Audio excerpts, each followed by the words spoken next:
Hello, my fellow Americans, also known as my YouTube subscribers for the most part. Shit, okay, there you go. Today, this video is going to be about why we should stay in Afghanistan. Oh, wow, Lalo, oh my god, you're a neocon. Well, suck on it because, honestly, what's wrong with that in principle, first of all? Second of all, maybe I'm not a neocon. Whatever. But the point is that I'm still right, regardless of what label you're going to put on me. And the fact is that pulling out of Afghanistan at this point is not a good idea. Now, the most obvious retort to that would be, well, frankly, endless war. It's been 20 years, bro. Well, okay, let me get to the basics here.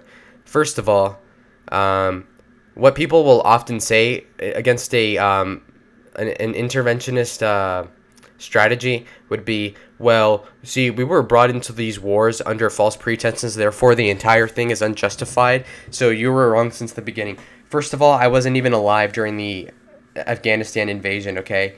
So don't blame that on me, first of all. Second of all, regarding the actual conquest of, Afghanistan itself, I mean, I wasn't even alive for that either, okay?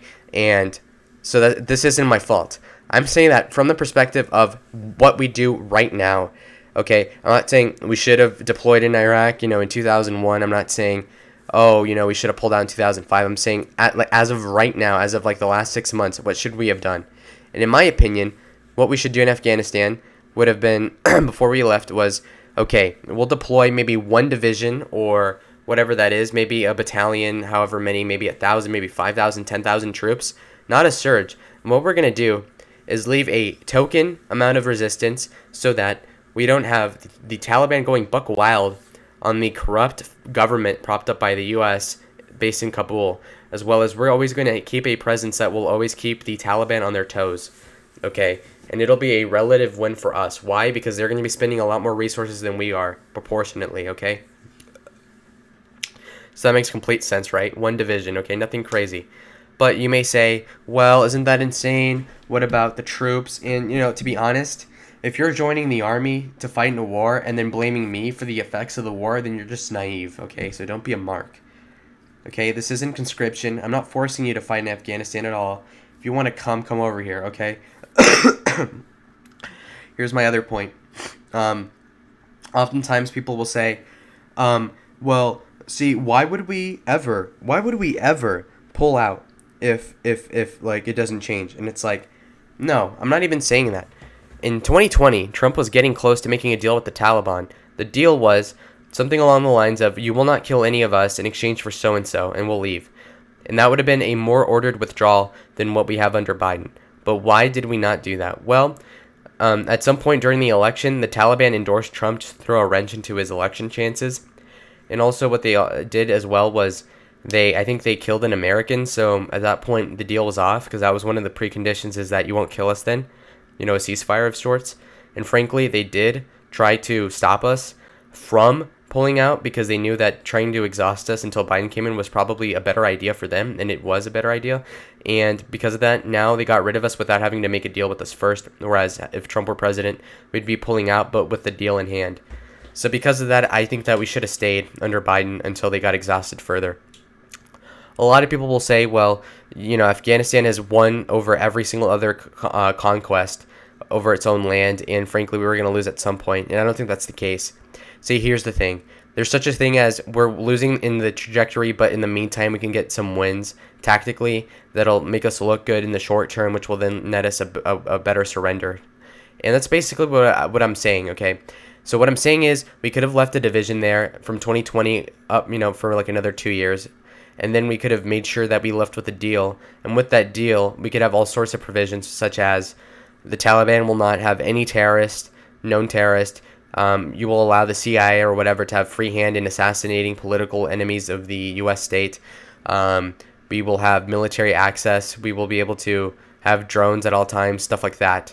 And we left without that deal. So now what we're doing is we are pulling out everybody, and then also we're going to deploy 5,000 to get everybody else out. Yeah, that's a great idea by Biden. So yeah, thank you for that. And a lot of people will say, well, see, Joe Biden's an elite, but I agree with him for pulling out. Well, how does that even make sense? How is it populist then? Oh, Joe Biden's pulling out. That must mean he must be putting America first. Or could it just be that the elites also don't want us in Afghanistan? So at this point, does the neocon point of view constitute the America first populist view? And unironically, it does. Why? Well, frankly, being in a war for 20 years isn't a big deal, okay? How much have we been spending in the war? Like what? Like 38 to 58 billion dollars a year? And that's nothing. Why? Oh my god, that's a lot of money. No, it isn't. Why? Because how much do we spend on the military? Almost $800 million, $800 billion a year. The military makes up the Afghanistan war takes up about 8% of that funding. Plus, it's not counting in all the backdoor dealings we get through the opium trade in Afghanistan and the CIA involvement in that, which I won't talk about in this video because that's not very relevant right now. The point is that we're not spending that much money to completely control a country, and because of that, I feel like it's a worthy investment. And people seem to not get their heads out of their ass when they're talking about, the Afghanistan money being wasted. First of all, since that money is already appropriated, by the time of next year, they're going to use the $58 billion on other stuff. It's not like, magically we have $60 billion every year, now we're going to invest it on stuff you conservatives want. That's not going to happen. So in general, it's not very efficient to support, leaving the country. We're going to lose all our leverage. And if anything, if Biden wants to keep our leverage to any extent so that he can have a deal, he would have to redeploy troops, which defeats the purpose of pulling out in the first place. And second of all, what he would have to do is continue airstrikes, which defeats the purpose as well, because while you're not putting in ground troops, what you are doing is wasting munitions on the Afghans, as well as you are also killing brown children, according to a lot of populists on the internet. And I also dislike that talking point because, again, killing brown children, like, what, they do that on purpose? Like, yeah, when you're bombing a city full of people, yeah, you're going to kill civilians, but so fucking what? I mean, that's obviously going to happen. If you have any war at all, you're going to kill civilians, guaranteed. So, what, are you going to stop from fighting the war? If you're on the defensive and you say, well, shit, Pearl Harbor got attacked, but I guess we won't attack the Japanese because God forbid we kill one brown children. Like, really? Is that really what we're going to do here? So, again, all this moral standing and more virtue signaling by conservatives saying, oh, Barack Obama drone strike children. Shut the fuck up. Seriously. It's so annoying. Not like Bush didn't do it. Not like Trump didn't kill any fucking civilians. Are you kidding me? So annoying. If you're not killing them on purpose, then who cares? Jesus. It's like, you guys have no balls if you're really being like, you killed 10,000 terrorists and then you killed 5 civilians, bro. Like, okay, and? Seriously. Jeez, like, I'm not trying to kill these people on purpose, okay? I'm just saying we need to bomb Bin Laden. Shut up. Seriously, stop. Stop it. Knock it off. If you were going to do an FBI raid on a Mexican cartel compound in Phoenix, let's say, and you're authorized to kill everybody in the building, and there's 20 cartel members, and there's one Consuela in there cleaning, fuck, she died. Well, I guess we'll stop raiding cartels then. No, we're not. We're not going to stop. Are you freaking joking? So, knock it off, please. Okay, on to my other point.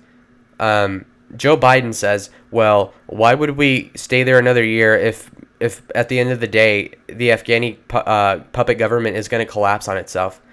Well, again, that's not very honest, because this guy was vice president for 8 years, supporting a troop surge in 2009 into Afghanistan, as well as also overseeing us being there for 8 years. So why the hell would he tell us pull out right now? That's so stupid. And overall, I'm just confused in general, right? Because he's the establishment, but then he wants to pull out of the war. But the way he pulls out, it's completely inefficient.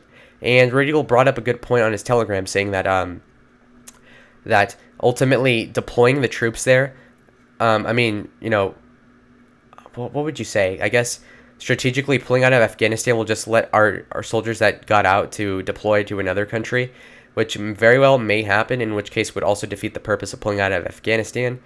So again, I want to make it clear, I don't think there's a permanent solution to Afghanistan, but what we could do is surrender in peace. And by surrender in peace, I mean like leverage out a good deal for ourselves so that we can actually win the war. But instead, what we're going to do is pull out, virtue signal, and lose leverage. That's not going to get us anywhere. And again, leave it up to the Democrats to spend more than what we're already spending in Afghanistan to begin with on another war. So, If you guys feel like you're winning here, you're not. It's kind of like the Andrew Cuomo thing. Like, it's good to see them burn, but ultimately it's not going to work out in the end because they're going to try to use that against us at some point. So this Afghanistan pullout is a complete disaster. Not only is it in principle bad, it's not a good idea, but I also think that the execution of it was terrible. Them taking our weapons is completely laughable. And the fact is that we lost so much ground. We spent billions of dollars on training these Afghans that you're seeing on the video right now that are completely useless, just sitting on their ass for the most part. And they're corrupt. They're corrupt. And they desert a lot, just like the Ba'athist Party army in Iraq circa 2003. And these people are weird. They're fickle. They don't agree with America's democratic interest. And not that I care about democracy, but in general, I do support that over whatever the Muslims have.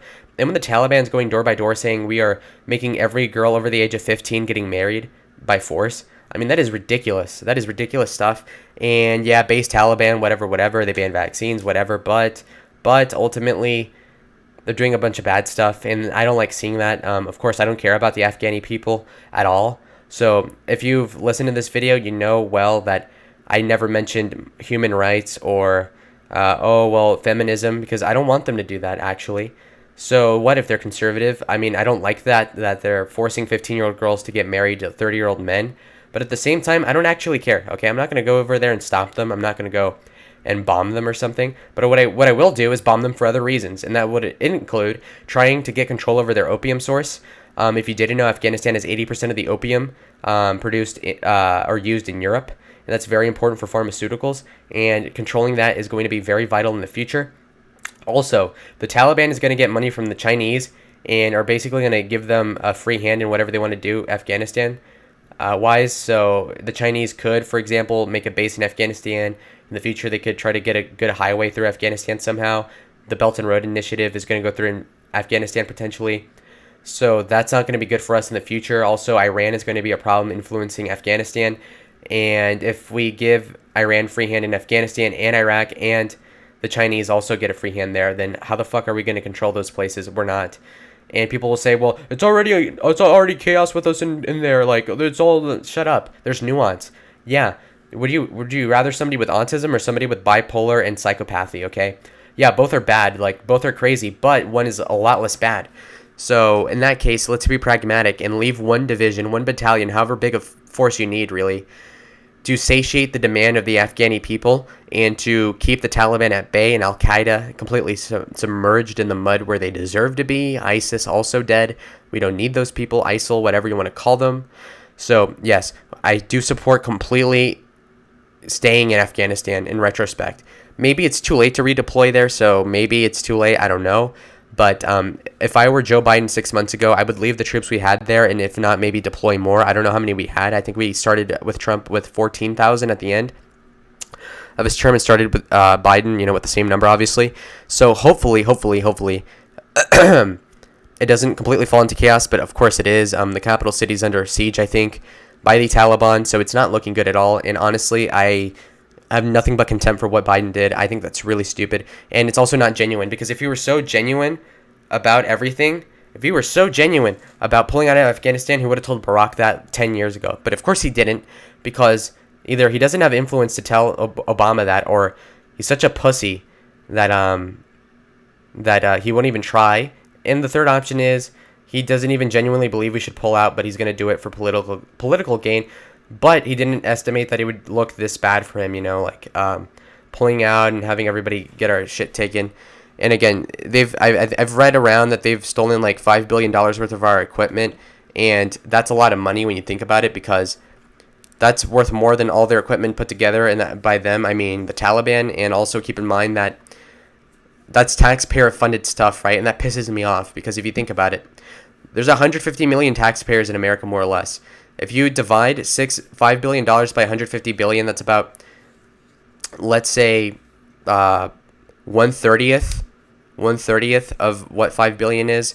So we're talking about 100, like $30 each person. So basically, there's $30 everybody is spending on what the Taliban stole from us. Okay, so you're more or less paying for that crap. So that's very not depressing, but that does make my gears grind. Honestly, that pisses me off a lot. I don't think we should be able to go in there and go out with nothing, no leverage. Frankly, it is bizarre to me why anybody would want to pull out the way that it has done.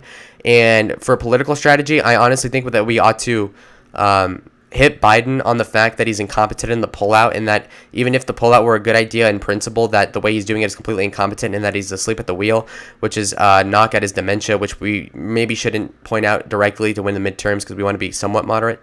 So yeah. So please keep in mind that I support staying in Afghanistan, assuming this were 2020, and finishing the deal with the Taliban so that we can pull out and actually have stuff arranged in a way that's beneficial to us, and therefore not be a complete disaster the second we leave, which is what's happening now. So if you want to call this a neocon take, call it a neocon take. I don't give a fuck what you think. And honestly, the American empire is looking pretty weak right now with the demented guy in office. I mean, not looking good.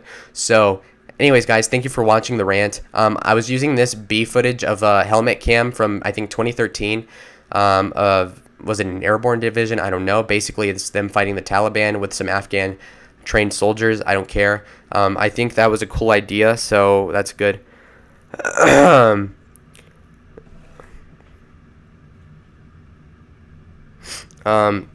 Yeah, so thank you for watching, guys. I really appreciate it. And tell me what you need to know in the comments. If you disagree ferociously or whatever, if you disagree a lot, then go ahead and hate it in the comments. Go ahead and drop a dislike. Just kidding. Don't do that. Anyways, thank you for watching. I am done now. Finally. All right.